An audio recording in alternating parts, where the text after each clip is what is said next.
Dan seharusnya semua hamba Tuhan ya yang mengaku merupakan hamba dari sabda, hamba dari Tuhan Yesus, tidak boleh menafsirkan apapun secara kehendak sendiri, tapi oleh pimpinan Roh Kudus ya.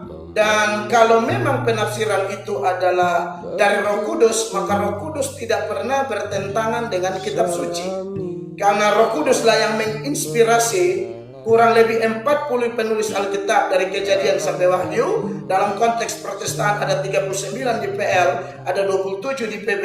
Itu semua diilhamkan oleh Roh Kudus. Makanya kalau saya boleh contohkan dalam pernyataan saya ini, hamba-hamba Tuhan, katakanlah Nabi Yesaya. Nabi Yesaya bicara keras kepada umat Tuhan di zaman itu, karena umat Tuhan kemudian dipengaruhi oleh kuasa-kuasa lain, pengaruh-pengaruh lain. Untuk apa? Menggiring umat untuk mencari jawaban dari orang mati, mencari jawaban dari arwah dan lain sebagainya. Maka dalam Yesaya ya secara tegas, Yesaya pasal 8 itu ya, kalau kita lihat Yesaya pasalnya yang ke-8 mulai ayat 19 sampai 20, di sana ditegaskan bahwa tidak bisa orang hidup bertanya kepada orang mati. Orang hidup harusnya bertanya kepada apa? Kesaksian dan pengajaran, dan itu pasti sumbernya dari kitab suci. Dibacakan. Dan apabila orang berkata kepada kamu, mintalah petunjuk kepada arwah dan roh-roh peramal yang berbisik-bisik dan komat kami, maka jawablah, bukankah suatu bangsa patut meminta petunjuk kepada Allahnya?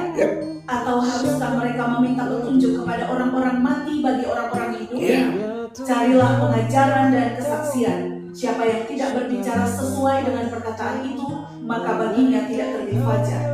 Iya, jadi dari situ ketahuan bahwa memang sola scriptura ini bukan barang baru, istilahnya yang baru pada abad ke-16 sampai sekarang. Tetapi prinsip sola scriptura itu sangat tunduk kepada firman Allah. Makanya Nabi Yesaya tidak bisa tanya kepada arwah, tidak bisa tanya kepada orang mati, karena Yesaya sebagai hamba Tuhan yang waktu itu sudah ada yang namanya Pentateuk, kitab-kitab Musa, tahu betul konsekuensi kalau bicara sama arwah. Tahu betul konsekuensi kalau menyembah arwah, ngobrol sama arwah, itu dibasmi oleh Tuhan sendiri. Dan itu adalah manifestasi penyembahan berhala, yaitu ya sikap pemberontak terhadap 10 hukum Allah, khususnya hukum pertama jangan ada padamu Allah lain, dan hukum kedua yang mengatakan jangan buat patung berupa apapun dan seterusnya untuk disembah. Makanya kenapa Imamat pasal 19 ayat 31